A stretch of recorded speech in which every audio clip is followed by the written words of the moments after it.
The fluorescent lights buzzed overhead as Margaret walked the empty corridor, her footsteps echoing against sterile walls that had witnessed countless triumphs and tragedies. Margaret Walsh had served at Mercy General for 17 years, her skilled hands having tended to thousands of patients, while her voice remained largely unheard in the hospital's hierarchy. At 43, the fine lines around her eyes testified to nights spent monitoring critical patients and days filled with the careful administration of treatments prescribed by doctors who barely acknowledged her presence. Her chestnut hair, always neatly secured in a practical bun, framed a face that conveyed both compassion and quiet determination.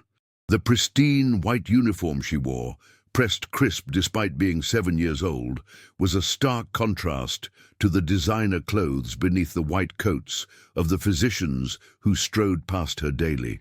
The small silver cross pinned to her collar was her one personal touch, a reminder of the purpose that guided her work when recognition did not. "Nurse Walsh, room 312 needs fresh dressings," Dr. Harrington called out, without looking up from his tablet as he passed her. "No, please, no thank you. Just another command from another doctor who saw her as merely an extension of the hospital equipment." "Right away, doctor," she replied, changing direction.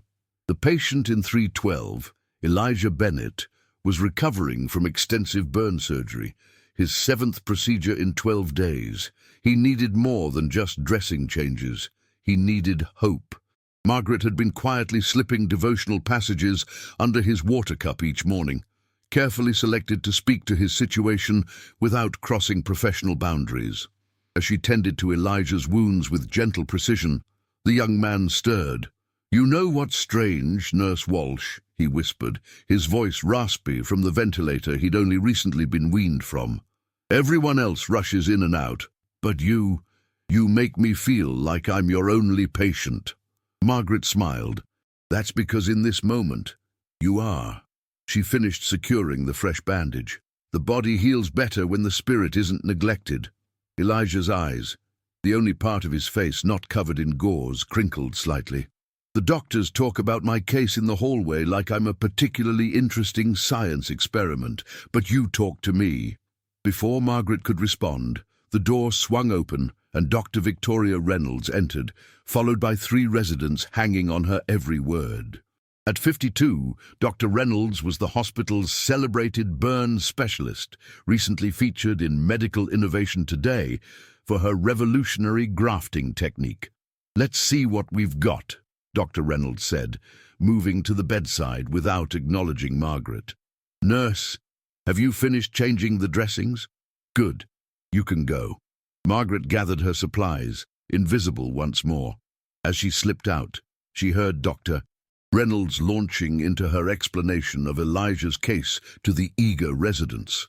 She didn't hear the quiet "thank you" Elijah mouthed as she left. At the nurse's station, Margaret updated Elijah's chart with meticulous notes about his wound appearance, pain level, and emotional state, details many of the doctors would skim over, but that might prove crucial to his recovery. As she worked, Dr. Simon Pierce, the hospital director, strode past with Dr. Reynolds now at his side. "The accreditation committee arrives on Monday," Dr. Pierce was saying, his tall frame emanating the confidence of a man accustomed to respect. At 57, his salt and pepper hair and tailored suits projected the image of success Mercy General wanted to convey. "We need to showcase our advancements in burn treatment. Your work will be front and center, Victoria." "I've prepared a presentation on the Bennett case," Dr. Reynolds replied. "It perfectly demonstrates our innovative approach." Margaret closed Elijah's file, troubled by their conversation. Elijah wasn't just a showcase. He was a 22-year-old firefighter who had run back into a burning building to save a child. He deserved more than to be reduced to an impressive case study. That evening, Margaret stayed late, as she often did, visiting patients after her shift ended. She sat with Mrs. Abernathy, an elderly woman with no family who was recovering from pneumonia, and read to her until she fell asleep. She checked on 7-year-old Thomas, leaving a hand-drawn card under his stuffed dinosaur to find in the morning. and she stopped by Elijah's room one more time, adjusting his pillow so he could sleep more comfortably. As she finally prepared to leave, Margaret noticed the light still on in the hospital library. Curious, she peered in to find Dr. Nathaniel Wright, the newest addition to Mercy's staff, surrounded by medical journals. "Dr. Wright, it's almost 11. The young doctor looked up, startled. At 33, he was the youngest attending physician, and still finding his place among Mercy's medical elite. "Nurse Walsh, I'm just preparing. Dr. Pierce has made it clear that impressing the accreditation committee is essential." Margaret nodded. "You're working on that unusual case from the ER last week, the patient with the unexplained neurological symptoms." Dr. Wright's eyes widened slightly. "You remember that case?" "Of course. Mr. Daniels, 63 years old, presented with progressive muscle weakness, difficulty swallowing, and unusual pupillary response. No history of neurological disorders, but his symptoms didn't align with standard diagnoses." She paused. "His wife mentioned he'd recently returned from Colombia." Dr. Wright stared at her. "That detail isn't in his chart. She told me while I was taking his vitals. I suggested it to Dr. Myers, but—" Margaret trailed off. Dr. Myers rarely listened to nursing observations. "That could be significant," Dr. Wright said slowly, reaching for another reference book. "There are several tropical diseases that could—" "Have you considered Guillain-Barré with atypical presentation?" Margaret asked quietly. "I noticed his symptoms progressed in the pattern typical of GBS, but with those unusual pupillary responses. There was a paper published in the Journal of Tropical Medicine last year about a variant observed in rural Colombia." Dr. Wright's jaw slackened. "How do you know about that?" Margaret smiled slightly. "I read, Dr. Wright. When patients sleep, when doctors confer, when others take breaks, I read. For the first time, Doctor." Wright truly looked at her. Not through her or around her, but at her. "Do you have access to that paper?" Margaret nodded. "I can email it to you. And there might be something else." She hesitated. "I've been tracking some unusual patterns in patients admitted over the past 3 months. Nothing definitive, but—" "Show me," Dr. Wright said, clearing space at the table. For the next hour, Margaret shared her observations. Patterns no one else had noticed, because no one else moved between departments the way nurses did, seeing the whole rather than the specialized parts. Dr. Wright listened with growing respect, occasionally interjecting questions, but mostly absorbing her insights. "This is remarkable, Nurse Walsh. Have you shared this with anyone else?" Margaret's smile turned rueful. "I've tried. Dr. Pierce doesn't take meetings with nursing staff unless it's through proper channels, and Dr. Reynolds suggested I focus on nursing duties rather than playing doctor." Dr. Wright frowned. "That's absurd. This kind of observational data is invaluable." He gathered the papers. "I'll bring this up at tomorrow's staff meeting." "Thank you, but perhaps it would be better coming from me," Margaret suggested. "I've documented everything carefully." Dr. Wright's expression grew uncomfortable. "I understand, but Dr. Pierce is more likely to listen if it comes from a physician. No offense." And just like that, the momentary equality dissolved. Margaret nodded, gathering her things. "None taken, Doctor. Good night." As she drove home to her modest apartment, Margaret fought the familiar frustration. 17 years of experience, a nursing degree earned while working full-time as a single mother, countless hours of self-education, and still her insights were only valuable when validated by someone with MD after their name. In her small living room, she knelt beside her worn armchair, the one piece of furniture she'd kept after David's death 12 years ago. Her prayer was simple. "Lord, grant me the humility to serve where I am placed, the wisdom to know when to speak and when to remain silent, and the courage to stand firm when it matters most." Rising, she moved to her bookshelf and retrieved a tattered medical reference book that had belonged to her grandfather. a country doctor who had treated patients with little more than this book and his abundant compassion. Inside the cover, his handwriting reminded her, "Healing is not about recognition, but about restoration." The book fell open to a page she'd marked, a section on rare neurotoxic reactions that had sparked her interest in the patterns she'd observed. The next morning, Margaret arrived early as usual, reviewing patient charts before the day shift began in earnest. The hospital was already buzzing with preparation for the accreditation committee's arrival. Maintenance staff polished floors to a mirror shine. Administration had ordered fresh flowers for every nurse's station, and doctors hurried about with an air of nervous energy. During her rounds, Margaret passed Dr. Pierce leading a group of department heads on a pre-inspection tour. Their voices carried down the corridor. "Our mortality rates are the lowest in the state," Dr. Pierce was saying. "And our innovative treatments, particularly in cardiac care and burn management, set new standards for the region." As they approached, Margaret pressed herself against the wall, clipboard clutched to her chest. Dr. Pierce swept past without a glance, but Dr. Wright caught her eye and offered a small nod. Later, she found him at the nurses' station. "I mentioned your observations in the department meeting," he said quietly. Dr. Pierce was less receptive than I'd hoped. "Let me guess," Margaret replied, checking a medication order. "He said something about staying in our lanes and focusing on the accreditation visit?" Dr. Wright's grimace confirmed her suspicion. "He's under tremendous pressure. This accreditation could position Mercy for the new research grant. And patients like Elijah Bennett are the perfect showcase," Margaret said, unable to keep the edge from her voice. "It's not that simple, Doctor." Wright began, but was interrupted by his pager. "Emergency consultation. I have to go." Margaret watched him hurry away, then returned to her duties. The day progressed in its usual rhythm. Medications, assessments, documentation, the thousand small tasks that kept patients alive and comfortable while doctors made their brief appearances to diagnose and prescribe. During her lunch break, which she took at 2:30 when the cafeteria was nearly empty, Margaret opened her journal. Between bites of her sandwich, she wrote, "April 3rd, 3 more cases with the unusual symptom cluster. All received the new cardiac medication from the clinical trial. Connection? Dr. Reynolds dismissed concern when I mentioned the first patient. Perhaps there's something in the manufacturing process interacting with another common medication. Need to review the trial protocols again. Prayed with Mrs. Landry today, though she doesn't know it was prayer, just held her hand and spoke words of comfort as she faced her diagnosis. Sometimes presence is the most powerful medicine we can offer. 17 years at Mercy.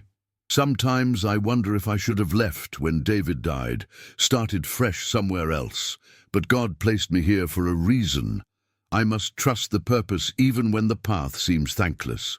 Do not grow weary in doing good, for at the proper time you will reap a harvest if you do not give up. Keeping this close to my heart today." Margaret closed her journal as her break ended, tucking it into her bag before heading to the ICU for her afternoon rotation. The ICU was Mercy's crown jewel, state-of-the-art equipment, private rooms with advanced monitoring, and the highest nurse-to-patient ratio in the hospital. It was also where Dr. Pierce conducted most of his own practice when not handling administrative duties. As she entered, the charge nurse handed her assignments. "You've got rooms 3, 5, and 7. 5 is Dr. Pierce's special case, the medical device company CEO, VIP treatment." Margaret nodded, reviewing the chart for room 5. Mr. Howard Blackwell, 62, admitted for observation following a minor cardiac event. Stable condition.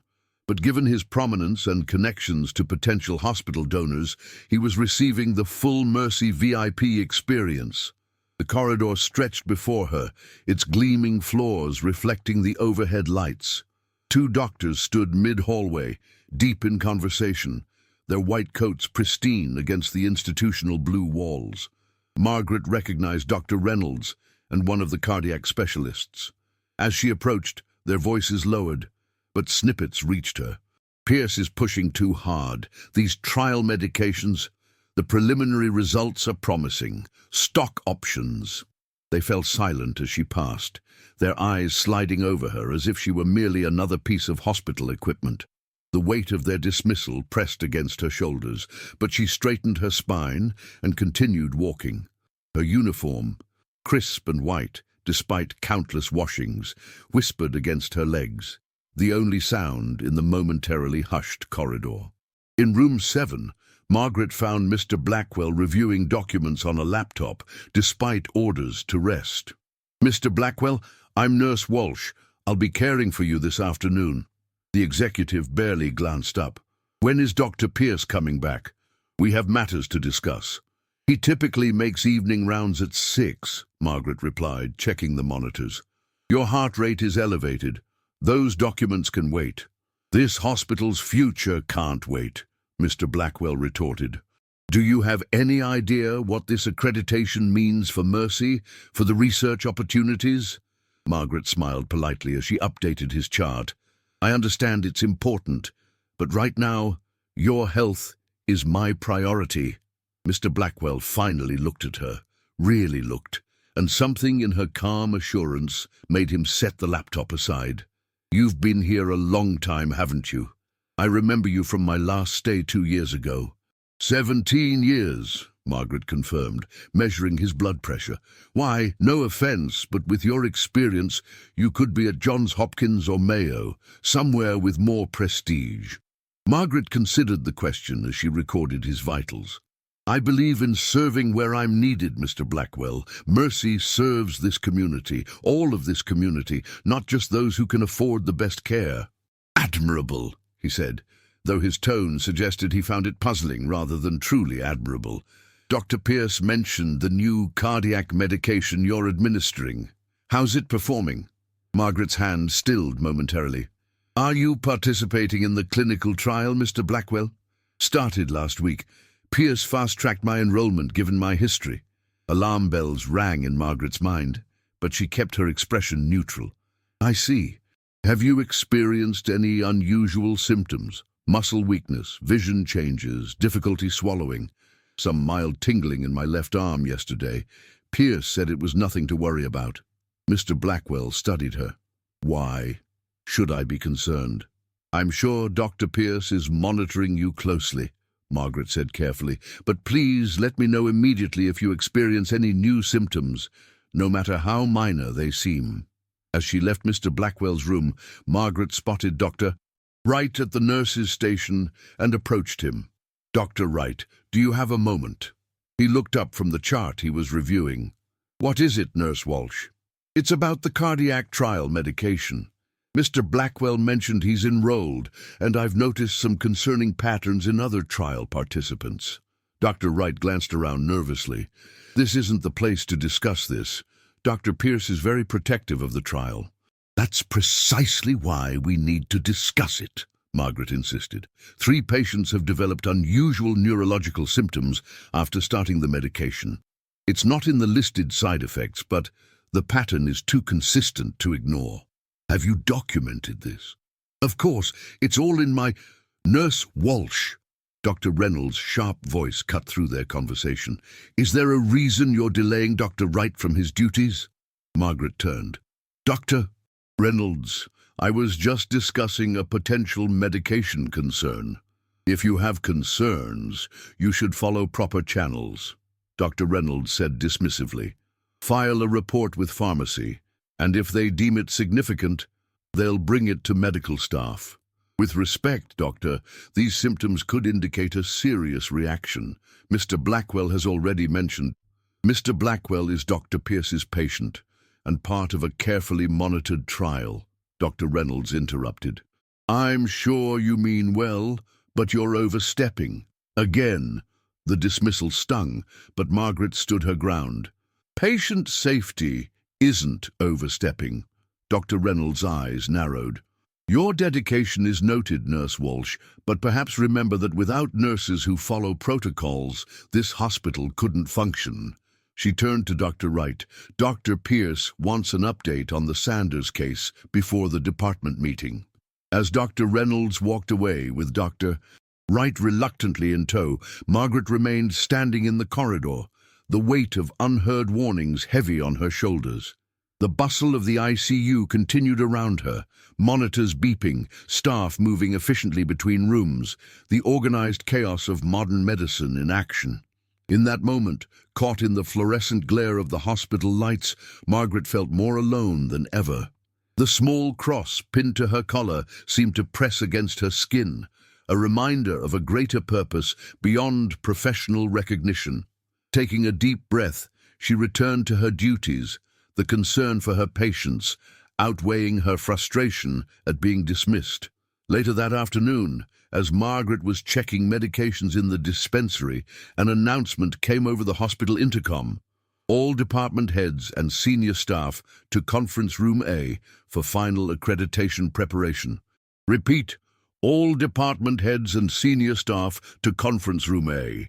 Through the dispensary window, Margaret watched as doctors hurried toward the administrative wing, their white coats billowing behind them like sails catching wind.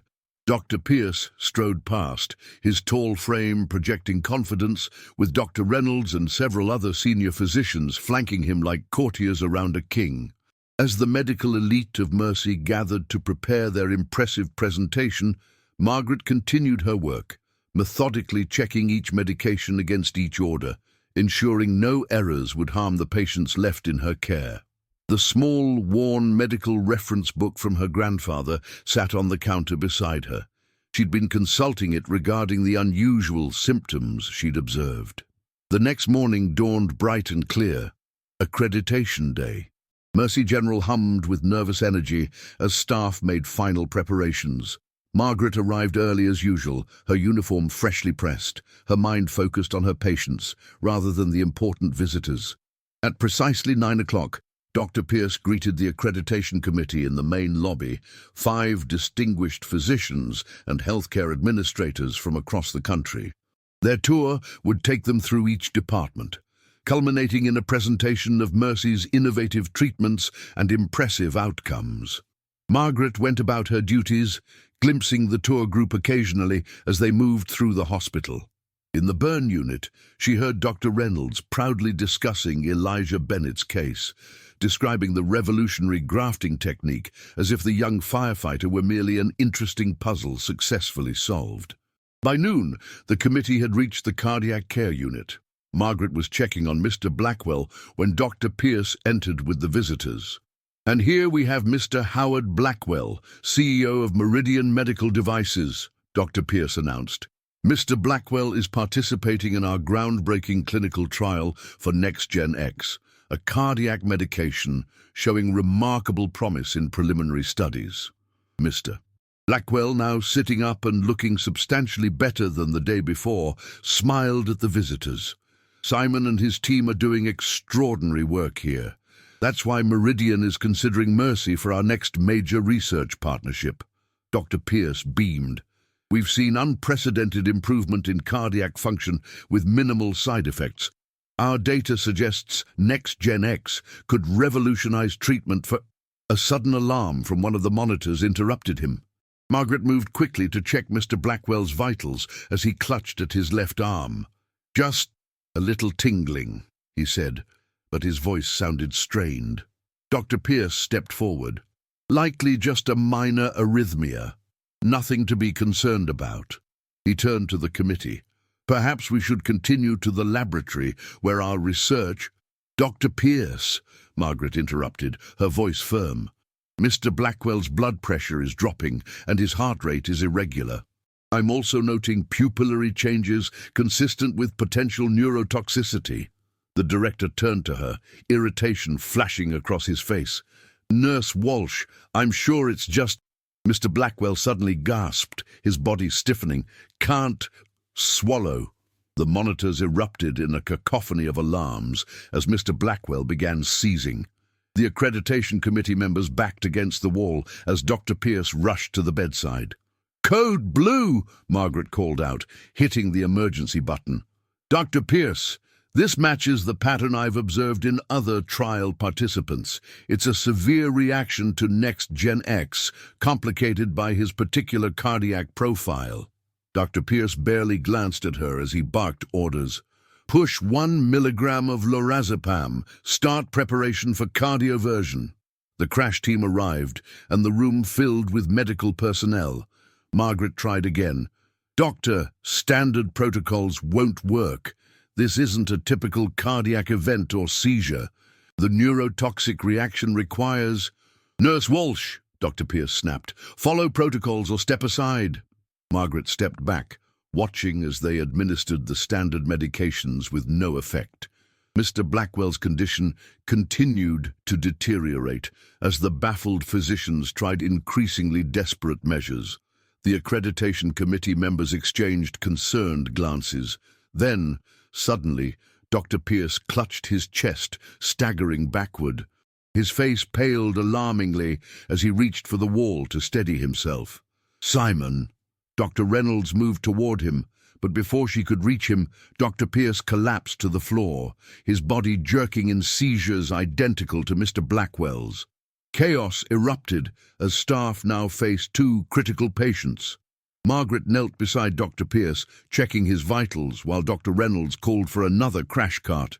He's experiencing the same reaction, Margaret said, her voice cutting through the panic. Dr. Pierce is also taking Next Gen X, isn't he? Dr. Reynolds stared at her in shock. How did you... The symptoms are identical. We don't have time to debate this. Margaret reached for her pocket and pulled out her grandfather's medical reference book, flipping to a marked page. The medication is triggering a rare neurotoxic cascade. Standard anticonvulsants won't work.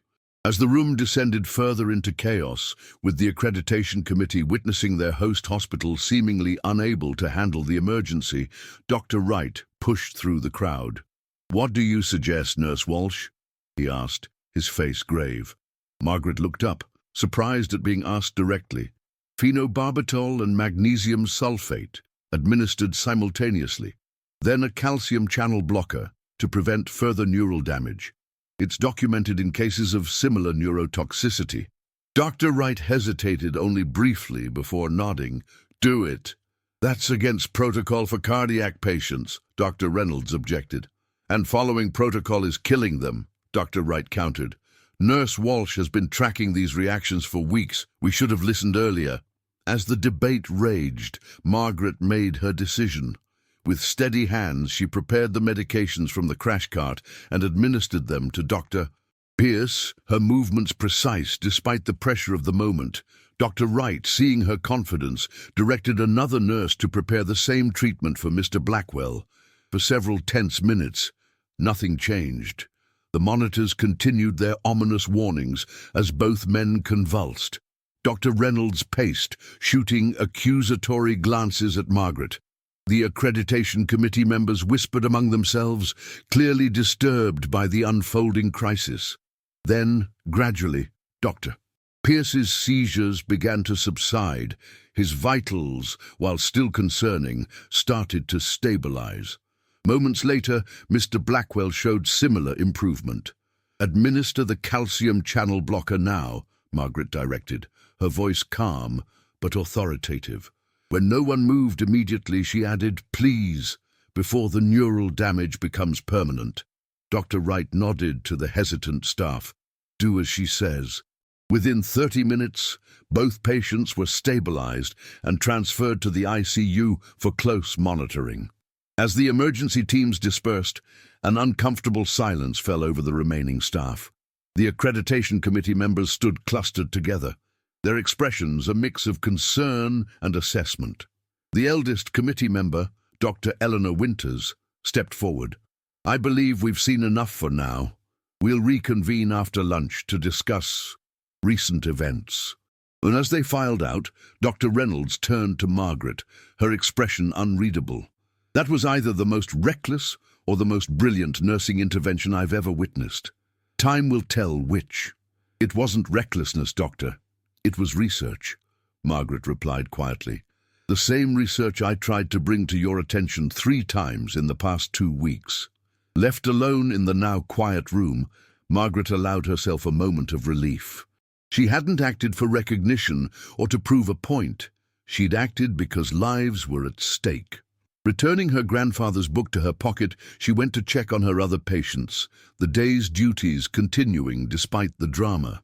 Later that evening, as Margaret was preparing to end her shift, Dr. Wright found her at the nurses' station.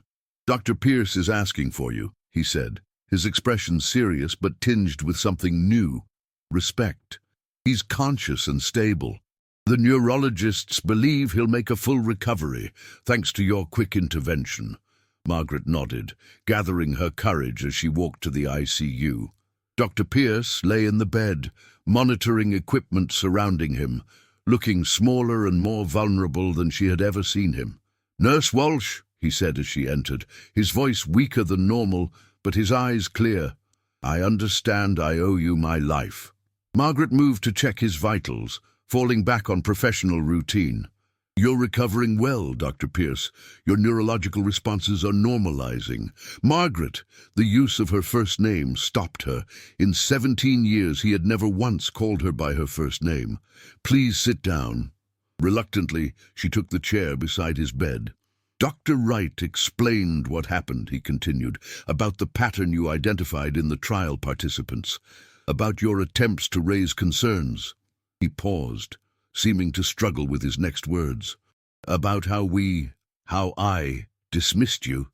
Margaret remained silent, unsure how to respond. "The accreditation committee has postponed their decision," Dr. Pierce said. "Understandably, given the circumstances. But Dr. Winters spoke with me privately. She said that while today's events were concerning, the response to the crisis revealed something important about Mercy. Sir, she said, any hospital can showcase its successes. The true measure is how it handles failures and whether it values truth over appearances." Dr. Pierce met Margaret's gaze directly. "We failed that measure today. I failed. The important thing is that you and Mr. Blackwell are recovering," Margaret said gently. "No, the important thing is that this hospital, my hospital, nearly sacrificed patients for prestige." His voice strengthened with conviction, despite his weakened state. "Your knowledge saved lives today, knowledge that I arrogantly dismissed because of its source." He reached for the water glass, and Margaret helped him take a sip before he continued. "Pride comes before a fall," he said softly. "Quite literally, in my case." A ghost of a smile crossed his face. "My father was a minister. He would find this a rather heavy-handed object lesson from above." Margaret couldn't help but smile slightly in return. "God's lessons often lack subtlety when we're particularly stubborn." Dr. Pierce's eyebrows rose. "That sounds like experience talking." "Perhaps," she acknowledged. After a moment of comfortable silence, Dr. Pierce spoke again. "The committee reconvenes tomorrow. I've asked to address them, and I'd like you to be there." The next morning, Margaret entered the hospital with trepidation. The news of yesterday's events had spread throughout Mercy, and she found herself the recipient of curious glances and whispered conversations as she made her rounds. At 11 o'clock, she was summoned to Conference Room A. The accreditation committee sat along one side of the long table, their expressions neutral and evaluating. Dr. Pierce, against medical advice, had insisted on attending and sat at the head of the table, still pale but determined. The hospital's department heads filled the remaining seats, with Dr. Reynolds and Dr. Wright among them. Margaret was directed to a chair beside Dr. Pierce, a placement that clearly surprised everyone, herself included. "Thank you all for reconvening," Dr. Pierce began, his voice stronger than it had been the previous evening. "Yesterday, this hospital experienced a significant failure, one that could have resulted in multiple deaths, including my own. That failure wasn't a medication reaction. It was a failure of leadership and culture." A murmur ran through the room as Dr. Pierce continued. "For years, Mercy General has prided itself on innovation and excellence. We've invested millions in cutting-edge treatments and technologies, but somewhere along the way, we began to value prestige over purpose, accolades over actual care." He glanced at Margaret. And we created a hierarchy that silenced some of our most valuable voices. Doctor, Pierce turned to the committee.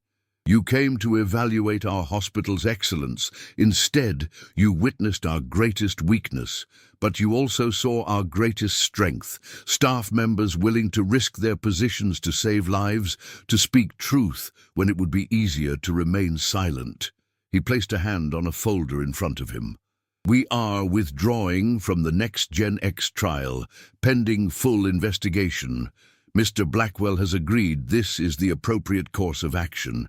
More importantly, we are implementing immediate changes to our reporting structures. Opening the folder, Dr. Pierce removed a document and slid it across to Dr. Winters.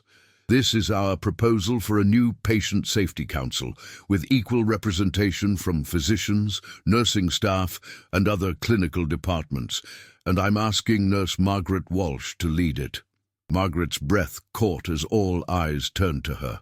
Nurse Walsh has served this hospital with distinction for 17 years, Dr. Pierce continued.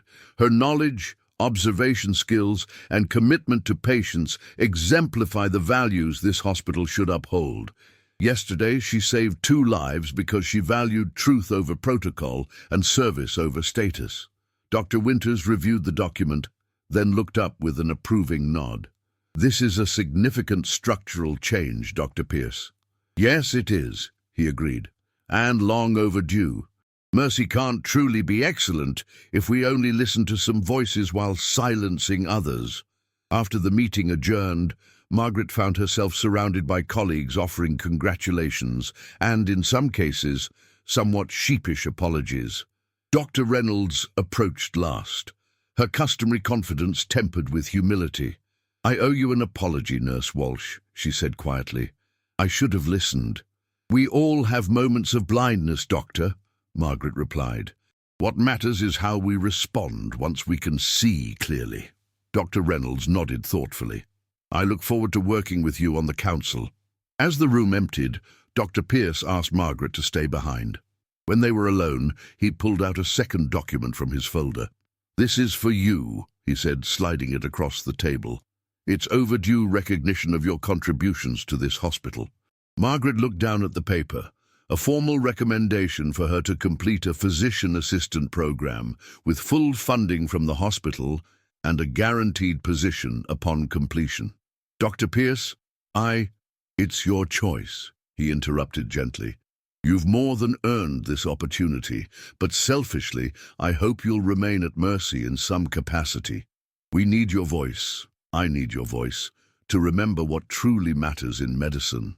Margaret touched the small silver cross at her collar, a gesture that had become habit in moments of decision. Thank you for this opportunity, but my place is here, serving patients directly. The council position allows me to make broader changes while still providing hands-on care. Dr. Pierce smiled, a genuine smile that transformed his usually stern features. I suspected you might say that. Your grandfather's book, the one you used yesterday, it was inscribed, wasn't it? Something about healing being about restoration, not recognition. Margaret stared at him in surprise. How did you know that? You dropped it when you were treating me. I read the inscription while waiting for you last night. He leaned forward slightly. Your grandfather was right, and I'd forgotten that truth until yesterday. 3 months later, Mercy General received its accreditation with special commendation for its innovative Patient Safety Council. The next Gen X trial had been permanently suspended after investigation revealed manufacturing inconsistencies that created the toxic reaction Margaret had identified. On a quiet Tuesday morning, Margaret walked the hospital corridor, the familiar route now feeling subtly different. Her white uniform remained the same, modest and practical, but the small silver pin beside her cross, marking her as council chair, reflected the changed dynamics within Mercy's walls. As she passed the nurses' station, Dr. Pierce and Dr. Wright looked up from their consultation and nodded respectfully. Further down the hall, she stopped to check on a new patient, taking time to listen to concerns that might not make it into the official chart, but might prove crucial to proper treatment. In the staff room, she found her journal where she'd left it and added a new entry, July 7th, 3 months since everything changed. The council identified 2 potential medication interactions this week before they could harm patients. Dr. Reynolds has become one of our strongest advocates, challenging her colleagues to listen more carefully to nursing observations. Visited Elijah today. His recovery continues to inspire everyone. He's decided to become a nurse once he's fully healed. Says he wants to provide the kind of care that helped him through his darkest days. Found myself thinking of grandfather's words again today. In medicine, as in faith, the greatest healing often comes through the humblest vessels. Never understood how profound that was until now. Whoever exalts himself will be humbled, and whoever humbles himself will be exalted. Matthew 23:12. Not about recognition, but about restoration, of patience, of purpose, of perspective. That's the true heart of healing. Margaret closed her journal and returned it to her bag. The hospital corridor stretched before her, the same as it had been for 17 years, yet utterly transformed, not by new technology or innovative treatments, but by the simple power of voices heard and wisdom valued regardless of its source. As she continued her rounds, Margaret carried with her the quiet certainty that had sustained her through years of invisibility, that true service needed no spotlight, that healing happened in the spaces between technical procedures, and that sometimes the most important medicine was the humble presence of someone who truly saw the person behind the patient.